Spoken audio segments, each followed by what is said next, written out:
What's up, guys? I'm SaltEMike, and this is your Star Citizen Weekend Review for February 14th, Valentine's Day.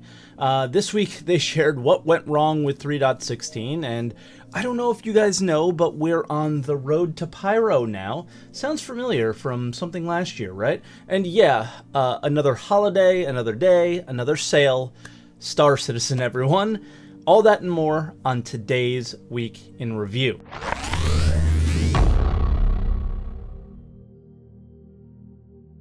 And as always, if this is your first week in review, this is where I take all the official Star Citizen news each week and put it into one video, and I throw my opinions in there as well, whether you like them or not. Also, I do live stream on Twitch every day but Monday, so I can get this video out to you guys, starting at 6:30 a.m. Eastern Time on twitch.tv/SaltEMike. I also do have a second channel, so if you guys want to check that out, we do a lot of video reactions and things like that to people in the Star Citizen community and other videos as well. You guys have been checking it out a lot, and I really do appreciate it. All right, let's get into the video. There isn't a ton to get through this week. I would call this a pretty slow week for Star Citizen, but they did give us a postmortem for 3.16, not for 3.16.1. So the intro was really all that mattered for 3.16, I think, and they didn't go through the typical process of what they normally do with the postmortems, which is like what went well with it, what didn't go well, and what we'll do in the future. They just simply explained that 3.15 took so long and it slowed 3.16. So again, guys, the staggered development, Aaron Roberts stuff isn't dead. I don't think it ever existed. So I think that's like the real takeaway from this out of everything. They did do a couple of teams, but yeah. So the vehicle team, they basically only shipped Gravlev during this quarter along with the Cutlass Steel. One glaring thing is missing from the section is the Ares Ion nerf. As tired as I am about hearing it, this would have been the place for them to kind of share why they did what they did, what their future plans are, and things like that. I know that's kind of like a thing that's been shoved aside, but I know it definitely held an emotional response from a lot of people. So I think that would have been a really good place to respond to those issues.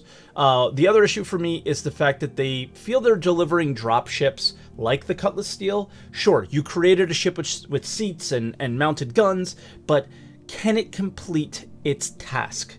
I'm not so sure about any of the drop ships actually, but like in particular, the Cutlass Steel does not do its role particularly well.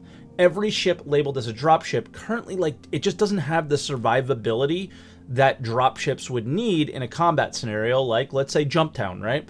While ships like the Redeemer do. They're gunships, but they have survivability. I think it's a little bit of a mismatch there. Locations. Most of the time, I didn't touch on what... Most of the time, I don't touch on what they want to do better or what they did well. So here, I think I want to touch on what they did well for the locations team. Star Citizen is split into so many teams, like, you know, small little groups that focus on certain things.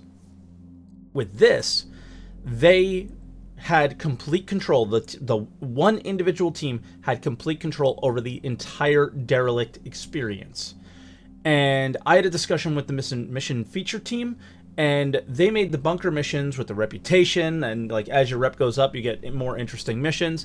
Those are cool, but I discussed with them like the issue with the loot there, like just containers of food and weird things. Like it just didn't connect the way the derelict loot connects to the locations. I think it was really done well, and I hope that they can get as much control over those situations as the Montreal team did, because it really worked well. And yeah, they also talked about Jumptown and how they would want to make the location have multiple entrances, but they mentioned needing to create a version 2 of high-tech outposts, which is like, okay, can you guys just like do that already though? Like, we're seeing the teams make more derelicts, but it would have been nice to see them work on something that we actively are playing, right? So if the teams are the same, that would be making the derelict stuff, could we have those teams be working on, you know, improving Jumptown to the potential that it could really be? But yeah, that's where the postmortem ended, and I think the real takeaway here is 3 316 was dead. They're like, most postmortems are really long, really drawn out. There was nothing here. It's pretty wild. So moving on to video updates, we had an ISC, which was an all sprint report update. Again, they really don't have much to share with us, and they are dragging this thing out. 316 had basically nothing. 317 doesn't have a lot. It was basically culled for the most part last roadmap update, and then we just really have selling, so they're probably holding on to that to share some big grand thing, which honestly, selling is a big piece to the puzzle, but I don't think it's like a major feature for a patch. It will fit for the future of Star Citizen, but I don't think it's like a highlight for a patch, really. So they started out with derelict concepts coming to life. So the Reclaimer was first, and again, they were showing concepts last week. These are those concepts coming to life, which is good. And they started working backwards from basically real ship parts and making them look broken down and old. Advanced traversal opportunities. They're only in the Pyro system from what they're saying, which again, I am not buying that we're going to be playing this year. I'm not buying it. I just, that's the thing. So when I see these, I kind of shrug, and it's like, yeah, this looks really interesting, but I just don't think I'm going to get to play it, so why would I get excited about it? Adding more hangars to the rings of stations. Jared called this a very small touch, but with the freedom to fire around these stations, for me, they're massive from a gameplay standpoint. Being able to get to your ship and take off is something that sometimes is quite hard if a certain, type of person is flying around a station that's just kind of, bored, wanting to cause some havoc, right? There's nothing wrong with that, but the pads do facilitate that a lot better than a hangar would. So, pretty cool. And, so I like that. I wish they understood how important that was earlier. Career icons. They showed a bunch of icons for paths that we'll be taking at some point. I think the keys that I take away from this is that they're looking for a lot of lawful ones, but they're also looking for a lot of career paths for unlawful ones. And more importantly, I think I see this as them creating skills in a way without creating skills. So hopefully it's quite difficult to get to the higher levels of these reputation rewards, and those rewards that you gain or the opportunities that you get would be important for other people in other reputation trees of some kind, right? And then we need each other. The game is very much NPC dependent, and I would love to see a situation where players have to come together because of their usefulness for each other, and I think this is an opportunity for that. That would be really cool. The RSI Mantis cockpit rework, it looks better. It makes sense that it takes less resources. It's also a really good thing that they mentioned for a task for a new employee to get used to the engine, the lighting, all that stuff. Executive offices at Crusader, I'm not sure what these would be used for, and in the video Jared didn't either, so okay.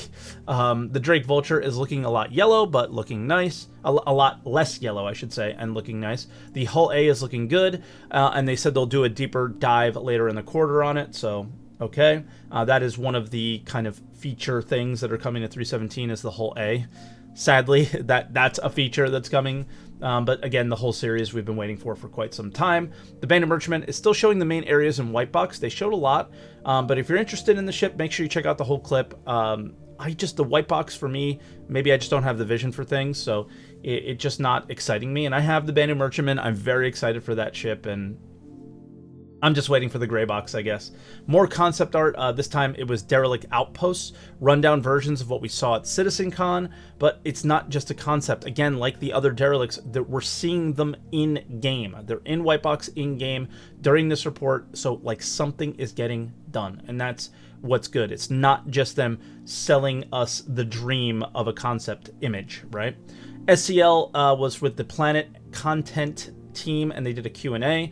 If you're interested in the art of planets and want to be teased about rivers because any real information is being saved for ISC, you can watch this hour-long talk. Jared also said they're on the road to Pyro, but that doesn't mean that Pyro is coming this year, which kind of proves my point here. They're doing what CIG does. They sell the dream, but they don't make it a reality because it's too hard, right?